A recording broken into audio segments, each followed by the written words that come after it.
My legs so we are feel now like at steel. Why? Because of the walking. My legs feel like steel because of the walking. Nandito na kami sa Meiji Shrine. Nakapasok kami kasi last time na nagpunta kami dito was 2018, November of 2018 or October yata yun. Pero hindi kami nakaabot. Nagsara na yung gate, hindi kami nakapasok. Kami ni Daddy nakapunta na kami dito noong 2016, pero si Seth and si Luna, first time nila dito. Ayan, sa Meiji Shrine.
We are back. Dalawa yung camera na ginagamit ko. My iPhone and the Canon G7X. I'm so tired.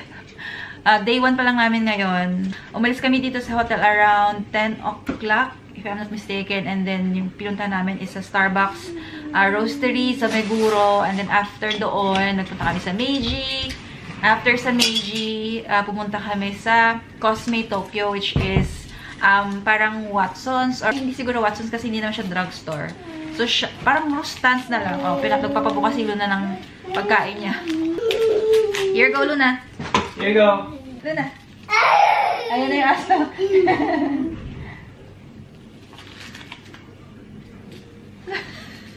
Ito pala yung nabili ko from Cosme. Papakita ko lang kung ano siya. So, Cosme Tokyo is also tax-free.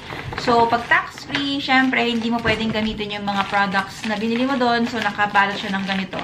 Overwhelmed ako sa dami ng products sa Cosme kasi nga may mga Western, may Japanese, may, kunwari, may NARS, may, ano pa bang nandun? May mga local brands, Shiseido, merong Dior, mga ganon. So, sobrang dami ng mga products doon. Hindi ko na alam kukunin ko. At ang dami ring tao. So, na-overwhelm ako. So, konti lang yung nabili ko.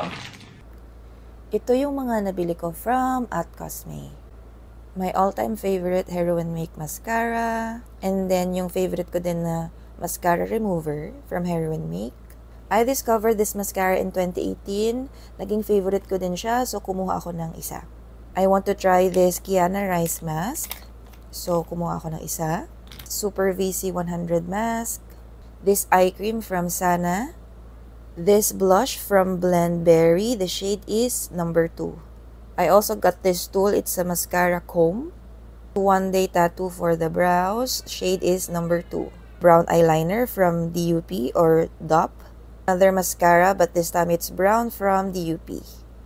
After Cosme Tokyo, we went to Shibuya para sa Mega Don Quixote ni Seth. Wish niyang magpunta sa Mega Don Quixote, as in, the whole day, tanong siya ng tanong, anong oras kami pupunta, punta na kami, tara na, punta tayo sa Don Quixote. So, sa Don Quixote is also tax-free, but if you want to use the products dito sa Japan, hindi siya tax-free, di ba? So, hiniwalay ko yung purchases ko na gusto kong gamitin dito and purchases na iuwi ko sa Philippines. So, dito yung mga binili ko sa Don Quixote. Konti pa lang yung binili ko ngayon. Tsaka na-overwhelmed din ako sa Don Quixote ngayon. Parang sobrang chaotic or siguro pagod na din ako. Luna, baby. Luna, baby. Si Luna, kasama dito sa Japan, pero wala siyang ginawa kundi matulog. Yung outfit niya, hindi na picturean. Wala siyang ni isang picture, nagising siya. Lahat ng picture na kasama siya is tulog siya. As in, tulog siya from 10 a.m. mula pag-alis dito sa hotel hanggang, anong oras siya nagising? 5 p.m. Yeah. Yeah. Yung una naming binili, warm patches, parang salon pass, para sa katawan. Kasi syempre, day 1 pa lang pagod na tayo as an old person. Next is another patch, pero ito naman is warm patch. This is what we got. Para naman sa paa. Ayan, kasi every time magta-travel kami, ang parati ko talagang hinaing is yung sa legs ko. Mabilis manakit yung mga legs ko. Kakalakad, syempre. Next is this ano pangalan ito? Natori Hatumugi Skin Conditioner. Ayan, ito yung isa sa mga pinakamurang, I think, toner yata to dito sa Japan. So, I really wanna try it out. May kasama siyang free na spray bottle. So, I'm gonna use this for sure. So, it's now 8:30.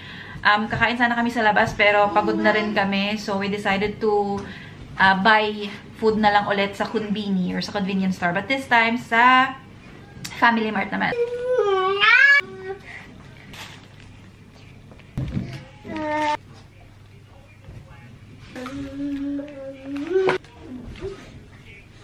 Sandwich. Another sandwich. Famichiki, Family Mart fried chicken, apple juice, vitamin C drink, and onigiri. More onigiri. And more onigiri.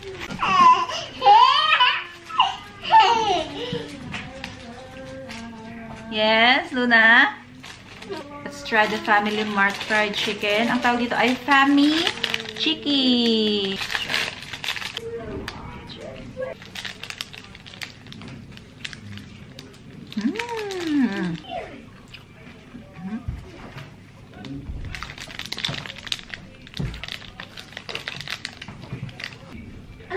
Tuna, lettuce, ham, cheese, egg sandwich.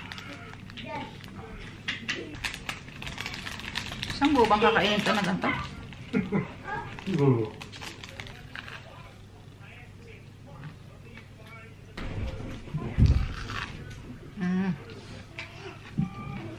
Yung vegetables na or yung lettuce niya sobrang crunchy pa.